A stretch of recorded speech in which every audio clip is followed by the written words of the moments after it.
தந்தை, மகன், தூய ஆவியாரின் பெயராலே ஆமேன்.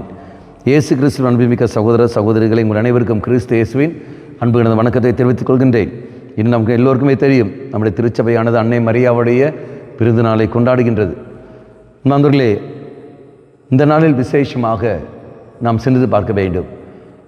நம்முடைய தாய்க்கு எப்போது சந்தோஷம் கடந்து வரும்? அந்த தாயானவள் அவள் எதிர்பார்ப்பதை நாம் செய்கின்ற பொழுது, அன்னை மரியாளுக்கு நாம் சந்தோஷம் கொடுக்க வேண்டும் என்றால் அவளுடைய எதிர்பார்ப்பு நாம் பூர்த்தியாக வேண்டும். அவளுடைய எதிர்பார்ப்பு என்பது என்ன? யோவான் நட்சத்திரம் 2ஆம் அதிகாரம் 5ஆம் வாக்கியம், அவன் சொல்வதை செய்யுங்கள். அவனுங்கிறது யாரு? இயேசு. அப்போ இயேசு சொல்வதை நான் கடைப்பிடித்து நான் வாழ்கின்ற சமயத்தில் நிச்சயமாக அன்னை மரியாளுக்கு இதோ அங்கு சந்தோஷம் கடந்து விடும். பிறந்தநாள் கொண்டாடுகின்ற சமயத்தில் அது அன்னைக்கு கிடைக்கிற பெரிய ஒரு சந்தோஷம். பிள்ளைகளை ஒன்றாக சேர்ந்து வாழ்த்துவது. அப்படி என்றால் நாம் வாழ்த்து தெரிவிக்க வேண்டும், வார்த்தையால் அல்ல, செயல்கள் வழியாக. இந்த நாளில் நல்ல ஒரு பாவசங்கீத்திரம் செய்து கொண்டு இறைவனுக்கு விரும்புகிற ஒரு வாழ்க்கை நாம் வாழ நாம் தீர்மானம் எடுக்க வேண்டும். தீர்மானம் மட்டும் இல்லாமல் அந்த தீர்மானத்தை நடப்பில் கொண்டு வருவதற்காக, செயல்பாட்டில் கொண்டு வருவதற்காக நாம் முயற்சிகள் எடுக்க வேண்டும். நம்முடைய குடும்பத்தில் இருக்கின்ற முதலில் நம்முடைய குடும்பத்தில் இருக்கின்ற அங்கத்தினர்களை மன்னித்து அவர்களை ஏற்றுக்கொள்ள நாம் பார்க்க வேண்டும். அவர்களுக்கு வேண்டிய நன்மைகளை நாம் செய்ய வேண்டும். பிறர் அன்பில் மையப்படுத்தி நாம் வாழ வேண்டும்.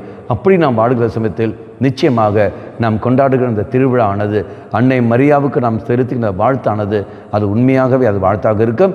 மரியாளுக்கும் சந்தோஷம் வரும். அத்தகைய ஒரு வரத்துக்காக நாம் மன்றாடுவோம். கண்களை மூடிக்கொள்ளுங்கள்.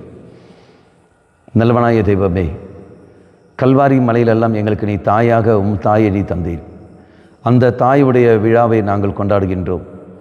இது அவருடைய ஜென்ம நாளை கொண்டாடுகிற நாங்கள், அந்த பிறப்பு நாளை கொண்டாடுகிற சமயத்தில் நாங்களும் அவளைப் போலவே தூய்மையோடு வாழவும் தூய்மையோடு இருக்கவும் இது ஆசைப்படுகின்றோம்.